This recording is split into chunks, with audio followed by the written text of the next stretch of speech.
Salut bande de BG ténébreux, c'est Noël. Je vais prendre 10 ans à monter la vidéo donc ça le sera plus mais bon. J'espère que vous vous amusez, que vous profitez de vos proches, tout ça. C'est alors que votre serviteur arrive pour gâcher la fête avec une vidéo excessivement violente qui parle des affaires criminelles les plus intéressantes qui ont eu lieu pendant Noël et qui ont fait prendre aux fêtes une autre tournure. Le tout pour la culture et parce qu'on aime le mystère tout simplement.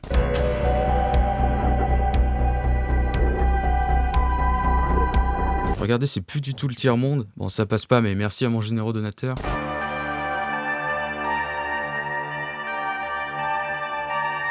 Bon, ça a quand même rapport avec le thème, hein, mais tout commence le 23 décembre 1881 à Ashland, du coup dans le Kentucky. La limite ouest de la ville, c'est la rivière Ohio, qui donne son nom à l'état de l'Ohio. C'est pour ça qu'il faut pas confondre avec la ville de Ashland, qui est elle située dans l'Ohio, c'est un bordel. Et ce jour-là, dans la famille Gibbons, je sais pas comment on dit, la mère décide de traverser la rivière avec son plus jeune fils, Sterling, qui a 11 ans, pour rendre visite à sa fille mariée. Le père est également absent pour le travail, ce qui laisse le champ libre pour les deux enfants restants, Fanny et Robert, âgés de 14 et 17 ans, qui sont accompagnés d'une de leurs amies, Emma Carrico. Ashland, c'est encore une petite ville soudée où tout le monde se connaît, Granby. D'après ce bon vieux Wikipédia, il est question de 3 adolescents plutôt appréciés, populaires, mais peut-être un peu moins pour Robert, qui avait perdu une jambe. Mais tout bascule quand vers 6h du matin, la mère de Emma Carrico, qui habitait donc juste en face, a regardé par la fenêtre et a vu des flammes. Elle s'est donc précipitée vers la maison en criant à l'aide. Des villageois se sont précipités à sa rescousse et les corps sans vie du trio ont été retrouvés dans les flammes. Et aussi plus tard une hache et un pied de biche. Mais en fait, ils étaient pas morts brûlés. En fait, ils avaient tous les trois la tête écrasée. Le feu n'avait été allumé que pour essayer de cacher le crime. Ils avaient été mutilés, agressés, violés et tués par quelqu'un. Et forcément, ça a indigné toute la ville. Il y a une sorte d'effort populaire pour retrouver le meurtrier. Le maire a organisé une collecte de dons, ce qui a permis d'engager des détectives pour à peu près 25 000 $ actuels. Et le premier suspect fut le père. Il y a eu des affiches pour le retrouver, mais il fut prouvé qu'à ce moment-là, il était en Virginie occidentale et il était même pas au courant de la situation. Et même les journaux en ont parlé. Mais le vrai détective BG, c'est le maréchal Eflin, qui croyait pas du tout et qui a tout fait pour faire venir le père et l'innocenter. Bon, à ce stade de l'enquête, on n'a pas vraiment de suspect ni d'indice, c'est au point mort, mais dans le magasin général de Ashland, qui devait aussi servir un peu de tribunal, il s'est passé quelque chose.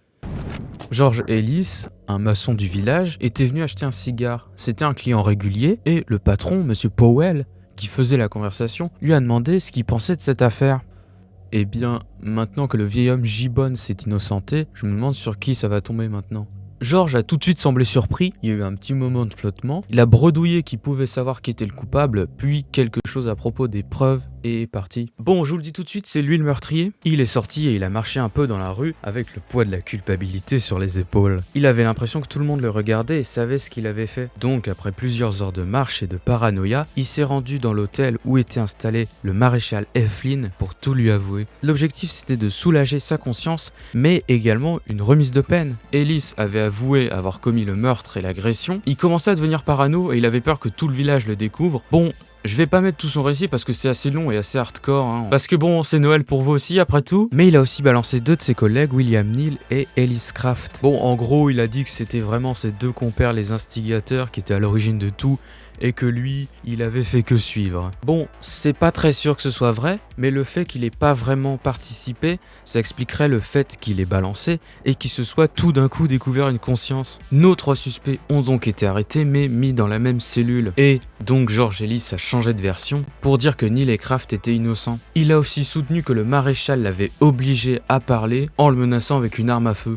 Ça m'a l'air parfaitement vrai. Par contre, on a retrouvé du sang sur la veste de William Neal qui était sur la scène de crime. Du coup, il a plaidé la folie. Bon, George Ellis a été condamné à la prison à vie. Mais quelque chose dont je dois absolument vous parler, pour bien tout comprendre, c'est la colère de la population de Ashland qui était vraiment très énervée. À tel point que, pour que les criminels puissent être jugés équitablement, ils ont dû être gardés par une milice et transportés par bateau le long de la rivière Ohio. Pendant le transfert, une foule attendait sur les berges et certains habitants ont essayé de rattraper la milice avec un autre bateau pour récupérer les prisonniers, mais ça a échoué.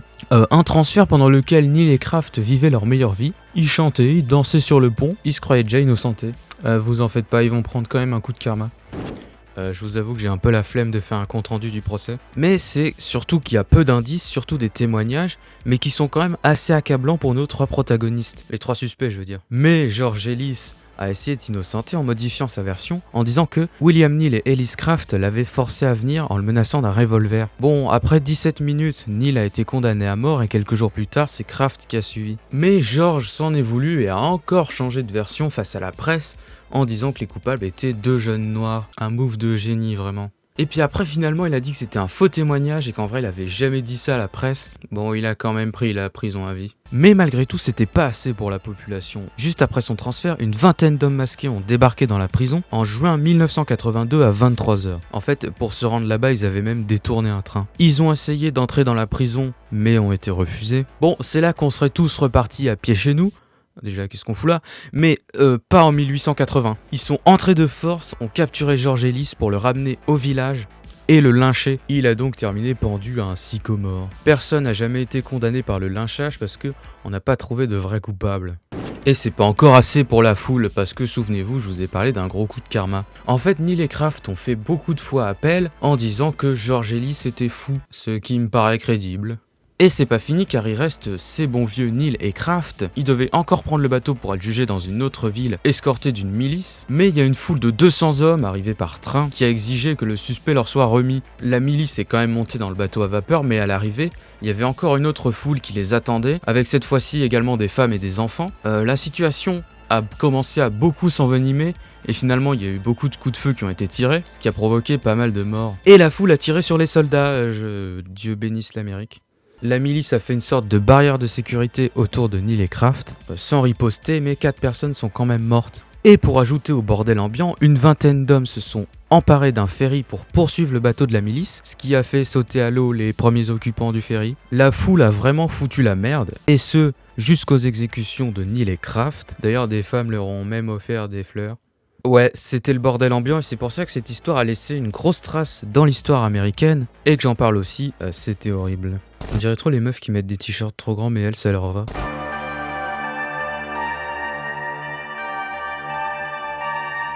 Bon, malgré ce prénom masculin qui a de toute façon aucun sens, John Bennett c'était une fille de 6 ans. Et pas n'importe laquelle, c'est pas moins qu'une célèbre mini-miss américaine. Ce genre de concours, c'est vraiment ce que l'Amérique a de mieux à offrir. Si on remonte un peu dans le temps, elle est née en 1990 à Atlanta, d'un père homme d'affaires président d'une très grosse entreprise d'informatique, dont c'était le second mariage. Il a carrément été élu entrepreneur de l'année grâce à son chiffre d'affaires de 1 milliard de dollars en 95. Mais rapidement, ils ont bougé d'Atlanta vers Boulder, une petite ville de 93 000 habitants, dans le Colorado, le meilleur état des États-Unis. Et donc, sa mère l'a rapidement inscrite à des concours de Miss très pertinents, vu qu'elle en avait elle-même fait enfant. C'est très sérieux, hein, sa fille, elle a au fil des ans constitué un fabuleux palmarès de Miss Royale de l'Amérique, Little Miss Colorado, Colorado State All-Star Kids Cover Girl, National Tiny Miss Beauty, notamment le célèbre Little Miss Charlevoix. Il y en a beaucoup, hein, et ça engendre une certaine célébrité pour John Bennett en Amérique. Elle a notamment fait plusieurs interviews devant les caméras. Bon, depuis tout à l'heure, je râle contre ces concours, mais je suis pas le seul. Après le meurtre, car oui, spoiler, il y a eu un meurtre, les médias ont fait pas mal de reproches à la mère, Patsy Ramsey, par rapport à son comportement de stage mother. Mais dis donc, le FNR, qu'est-ce qu'une stage mother? Et c'est très simple, il s'agit d'une mère, ou un père parfois, qui va forcer ou fortement influencer son enfant pour le faire participer à des compétitions ou des concours dans un objectif financier ou pour juste avoir du clout. Ça marche dans plein de domaines, comme la musique, le sport, la télé-réalité. Ça amène à toutes sortes de dérives et c'est assez peu compatible avec le fait d'élever un enfant. Bon, de toute façon, on n'en est plus là, hein. Car la vie de cette magnifique famille américaine va basculer le jour de Noël 1996. Bon, en vrai, c'était le 26, juste après que la famille ait été voir des amis, alors qu'ils allaient prochainement partir en vacances dans la fameuse ville de Charlevoix. La journée commence normalement, jusqu'à ce que Patsy Ramsey tombe sur une lettre de rançon posée sur son escalier et constate que sa fille n'était plus là. Ah, bon, en fait, elle était pas très loin. Malgré la putain de lettre de 4 km où c'est écrit de pas appeler la police ou le FBI, ils ont tout de suite appelé les keufs. Un appel très étrange puisque la mère a pas raccroché, elle a juste posé le téléphone après une phrase et elle est repartie parler plus loin. On comprend pas la conversation donc c'est sans doute une discussion avec son mari. Bon, heureusement, la police est quand même arrivée, ils ont tout sécurisé, mais ils ont trouvé aucun indice. Si on regarde la lettre, il y a des trucs pas nets quand même. Il y a des fautes bêtes qui semblent placées exprès, et la rançon demandée, 108 000 $, correspond à peu près à la prime de Noël de John, le père, qu'il avait eu l'année d'avant. Donc c'est possible que le ravisseur soit un proche ou un collaborateur de John. Et oui, la dernière fois que vous m'avez vu assis avec ce pull, je vous ai dit qu'elle était pas très loin. Vers 13h, ils ont décidé de fouiller la cave, et c'est à ce moment-là qu'ils ont vu le cadavre de leur fille morte. Elle est sous une couverture blanche avec une corde en nylon, elle est morte d'asphyxie. Elle a des marques sur le cou et les poignets, c'était assez violent, elle a même un trauma crânien. Oh, on s'amuse ici. Elle a été dans la foulée ramenée par son père à l'étage, ce qui a un peu foutu le bordel au niveau de la scène de crime et des éventuelles preuves. Étage où ils ont découvert une corde qui traînait là et qui ne leur appartenait pas. Bon, je vous passe un peu l'enquête parce que ça avance pas. Forcément, la police s'est concentrée sur ses parents vu qu'il n'y a pas de traces d'intrusion dans la maison. Et les journalistes vont remarquer ça et ça va faire une mini polémique, étant donné la personnalité de la mère qu'on adore évidemment. Cependant, en 2003, on a réussi à extraire de l'ADN qui n'appartenait pas à la famille sur la scène de crime. Bon, on n'a jamais trouvé qui c'était. Il y a eu plusieurs suspects, mais dont l'ADN correspondait pas et dont je vais pas parler. Donc l'affaire n'a à ce jour toujours pas été résolue. Pourquoi j'ai parlé de cette affaire ? Pour la culture, on va dire. Non, en fait, c'est super célèbre outre-Atlantique, mais pas ici. Et tout le contexte autour de l'affaire était surprenant, genre les parents et tout, et surtout les concours. D'ailleurs, plus tard, John le père a dit qu'il regrettait d'avoir inscrit sa fille dans ces concours. Et un grand jury du Colorado avait voté pour les inculper parce qu'ils auraient mis leur fille dans une situation dangereuse. Mais ça a jamais abouti. Il y a aussi une théorie qui dit que c'est son frère qui l'aurait tué, car oui, j'en ai pas parlé, mais elle a un frère, et que les parents l'auraient couvert. Il y a des théories de partout, il y en a qui parlent de ça pendant 1 heure.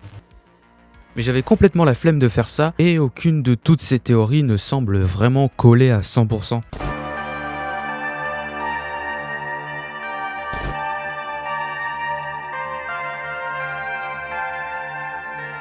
La prochaine histoire, c'est un mystère inexpliqué et même un des mystères les plus terrifiants apparemment, donc c'est un peu compliqué, accrochez-vous. Notre histoire commence en 1945 à Fayetteville dans la famille Soder, en Virginie occidentale comme toujours, c'est aux États-Unis. Le père, George Soder, à la base il s'appelait Sodini, c'est un immigré italien qui est né en Sardaigne. Donc à son arrivée aux States, il a travaillé sur les chemins de fer et puis ensuite il a créé sa société de transport de charbon qui était plutôt prospère. Il a fondé une famille avec une autre immigrée italienne, ils ont eu 10 enfants et ils se sont installés dans une grande maison un peu à l'écart de la ville. Au moment de notre histoire, en 1945 donc, tous les enfants sont nés et le plus grand, Joe, a même participé à la Seconde Guerre mondiale. Et donc la veille de Noël 1945, tout se passe très bien. Manon, la fille aînée, a offert des jouets aux 3 enfants les plus jeunes qui sont donc restés exceptionnellement levés plus tard. Alors que tout le reste de la famille dort ou travaille, parce que bon, on est au 20e siècle quand même. La mère Jenny leur dit du coup d'éteindre les lumières et fermer les rideaux avant d'aller se coucher, ce qu'ils ont l'habitude de faire. À minuit 30, le téléphone a sonné, ce qui a réveillé la mère. À l'autre bout du fil, c'était la voix d'une femme qu'elle reconnaissait pas, avec en arrière-plan des bruits de conversation, des verres qui s'entrechoquent, bref, c'est un faux numéro, et elle est en train d'écouter une fête de Noël. Elle se souvient quand même d'un rire étrange de la femme, apparemment ivre. Avant de se recoucher, elle jette un œil vers la chambre des enfants, et elle remarque qu'elle est encore allumée et que les rideaux sont ouverts. Elle se dit qu'ils ont donc dû monter au grenier et s'endormir là-haut. À 1h du matin, la mère est à nouveau réveillée, mais cette fois par un bruit sourd, puis une sorte de roulement, comme s'il y avait quelque chose qui était tombé sur le toit de la maison. Elle se rendort, mais elle est vite réveillée par une odeur de fumée. Elle se lève et elle découvre que le bureau de George, le père, est en feu. Le feu s'est propagé autour de la ligne téléphonique et du boîtier électrique.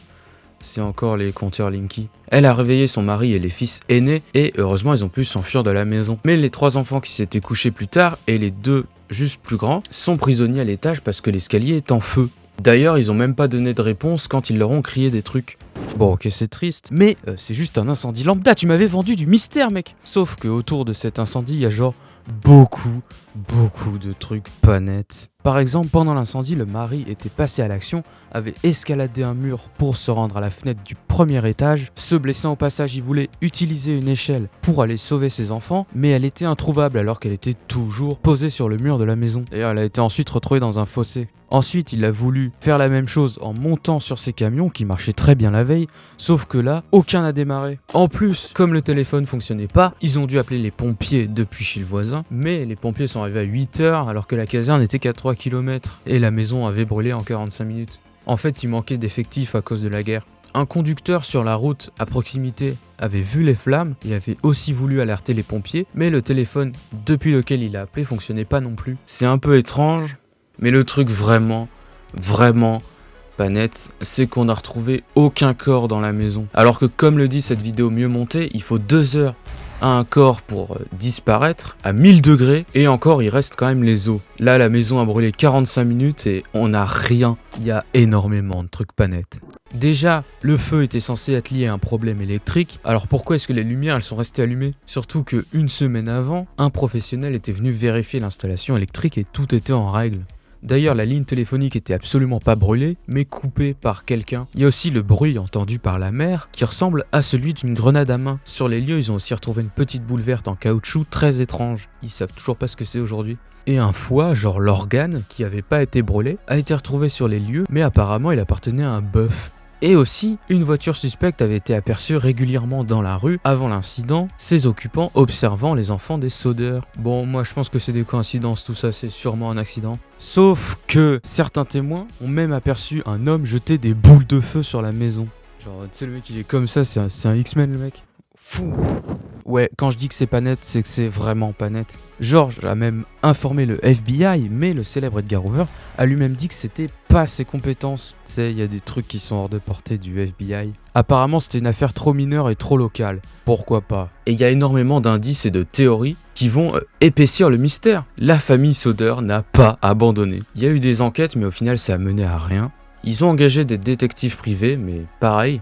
Après 1952, une femme qui tenait un hôtel a dit avoir vu les enfants en compagnie d'individus hostiles qui parlaient entre eux italien. Tiens. Et je dis pas ça pour rien parce que dans le quartier, George Soder était connu pour ses positions anti-mussolinistes qui plaisaient pas à tout le monde. Surtout qu'à Fayetteville, il y avait une grosse communauté d'immigrés italiens. Et que le secteur du charbon en particulier était mis sous pression par la mafia. Et pire, en octobre, un vendeur d'assurance avait menacé George que sa maison brûlerait et ses enfants seraient détruits à cause de la sale remarque que vous avez faite à propos de Mussolini. D'ailleurs, ce même vendeur d'assurance vie s'est retrouvé juré dans l'affaire. Tiens.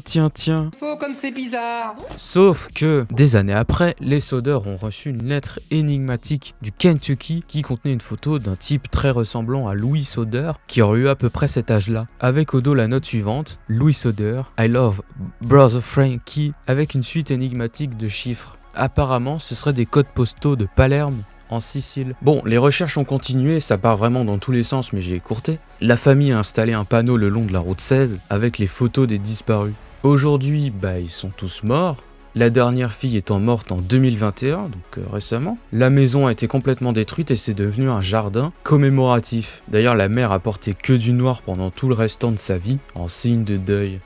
L'hypothèse la plus admise, c'est que c'est un incendie criminel par la mafia italienne. Il y a aussi une théorie qui dit que les enfants auraient été enlevés juste avant l'incendie, en secret pour leur sécurité et ensuite emmenés jusqu'en Italie. Une autre théorie dit que la mafia aurait tenté de recruter George mais sans succès. Mais il reste quand même un gros doute sur le fait que ce soit un incident parce que les pompiers ont assez mal cherché la nuit du drame apparemment. Donc est-ce que ce serait pas les parents qui auraient exagéré pour espérer que leurs enfants seraient encore vivants? Gros mystère en tout cas.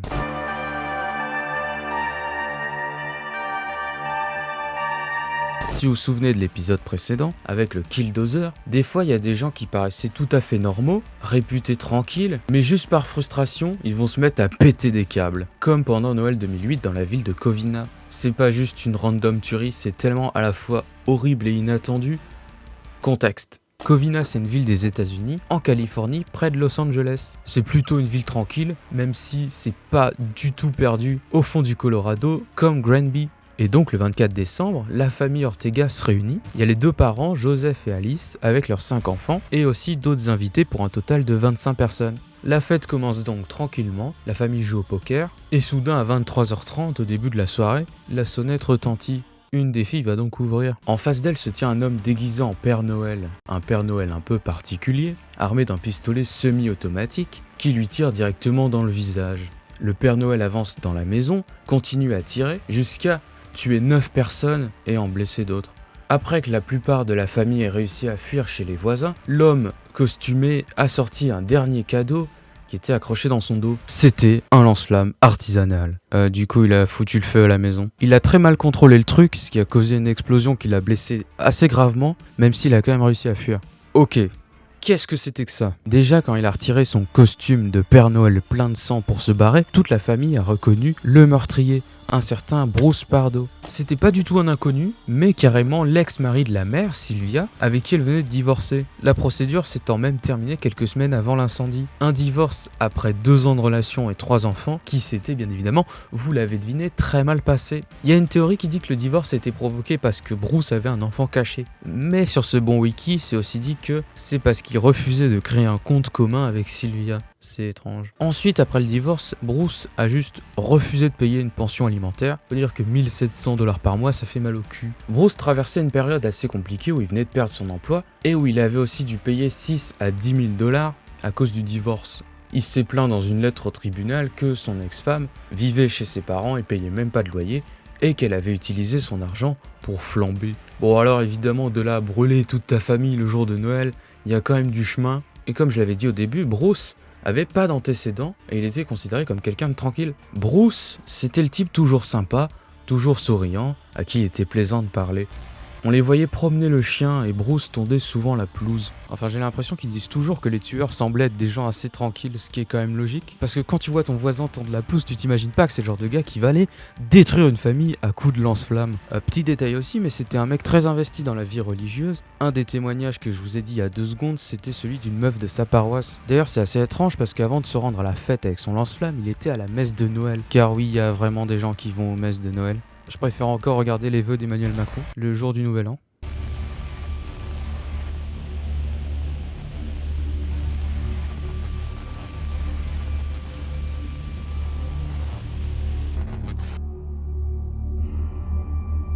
Bon, concernant l'enquête, les flics avaient reçu plusieurs appels cette nuit-là. Un premier d'un voisin voyant la maison brûler, ensuite directement d'une victime qui assistait au massacre qui était sur les lieux, mais il y en a surtout un troisième qui fut décisif, venu de beaucoup plus loin, à Sylmar, 65 km plus loin, de l'autre côté de Los Angeles.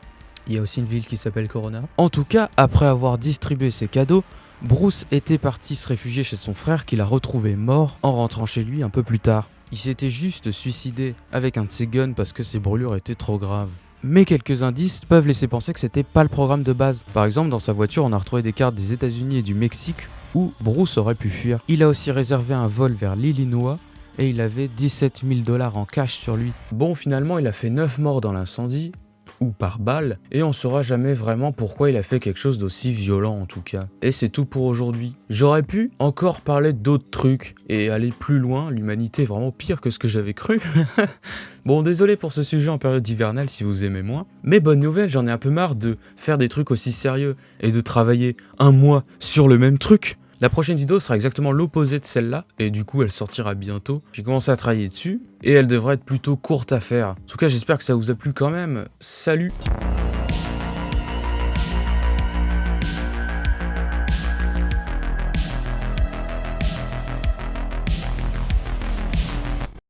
$17 000 en cash sur lui. C'est la meilleure fin.